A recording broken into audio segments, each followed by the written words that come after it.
Hi friends, ఈ వీడియోలో ఒక ఇంట్రెస్టింగ్ టాపిక్ గురించి మనం మాట్లాడుకుందాం. మనలో చాలామంది స్మార్ట్ ఫోన్ అనేది వాడుతూ ఉంటారు. మనం ఫోన్ కొనేటప్పుడు దాని ఫీచర్స్ ఏంటి, దాని ధర ఎంత, బ్యాటరీ ఎంత, కెపాసిటీ ఎలా ఉంటుంది ఫోను లాంటి విషయాల గురించి మనం ఆలోచిస్తాం. కానీ ఆ ఫోన్లు ఏ దేశానికి చెందినవి అనే విషయం మనలో ఏ ఒక్కరు ఆలోచించరు.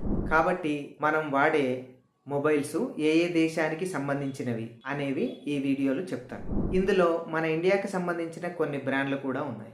మన ఇండియా బ్రాండ్ల గురించి కొంతమందికి తెలుసు, కొంతమందికి తెలియదు. యాపిల్ మరియు మోటరోలా కంపెనీలు యుఎస్ఏ దేశానికి చెందినవి. శాంసంగ్ కంపెనీ అనేది చాలా ప్రముఖమైంది.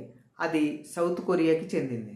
Huawei, Xiaomi, Realme, OnePlus, Vivo, Oppo, iQOO, Lenovo మొదలైన మనం వాడే చాలా బ్రాండ్లు చైనాకి చెందినవి. మనం వాడే ఫోన్లలో దాదాపుగా 80% వరకు ఇవే బ్రాండ్లు ఉంటాయి. ఇక అందరికీ గుర్తుండిపోయిన ఫోను నోకియా.